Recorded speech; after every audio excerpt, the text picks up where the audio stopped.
Today we begin reading Exodus. It's the sequel to Genesis. We ended Genesis in Egypt. We begin Exodus in Egypt. Much like Genesis, Exodus follows that same documentary hypothesis where there are multiple sources compiled together into one book. The best we can come up with from archaeology and other sources is that the Exodus may have happened during the reign of Ramses II when he was Pharaoh in Egypt during the late 13th century. We don't have anything, though, to confirm Israel's escape from slavery outside of the Exodus story itself. There's nothing in any kind of Egyptian literature or history describing the mass exodus of this huge group of people who had previously been their slaves. Some scholars therefore believe perhaps the exodus from Egypt wasn't quite as dramatic as it came to be in Israel's story.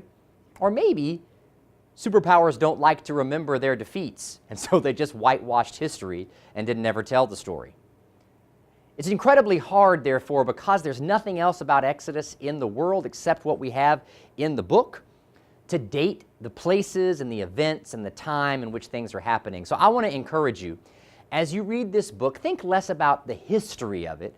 Think more about the story that's being told, a people and their God. Exodus is interesting. It weaves together three different genres: story, law, and liturgy. The first part of Exodus is largely the story of Israel's escape from Egypt. Once the people reach Mount Sinai, a lot of it becomes about the law. Don't give up reading when you get there. But then there's also these elements of liturgy.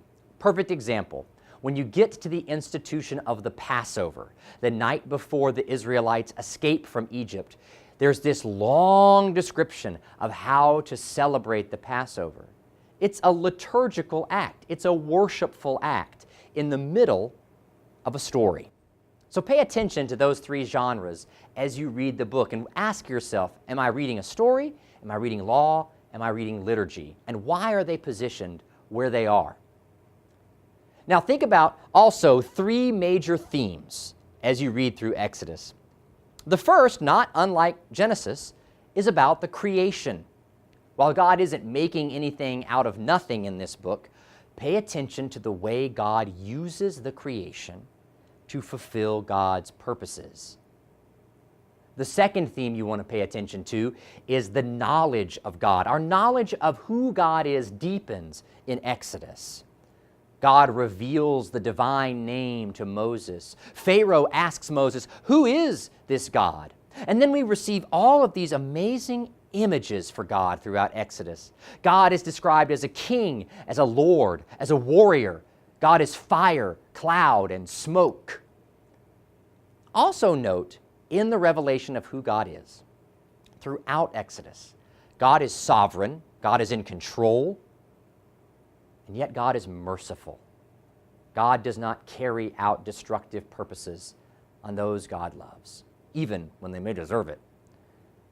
The last theme to look at is law and covenant. The story of a family that we began in Genesis has now become the story of a people in Exodus. These people are liberated from bondage in Egypt, and then they receive the law on Mount Sinai. Pay attention to that. God acts to free the people before God gives them instructions on how to be faithful. Sometimes people tell me, I like the God of the New Testament more than the God of the Old Testament. The God of the Old Testament seems so angry and vengeful.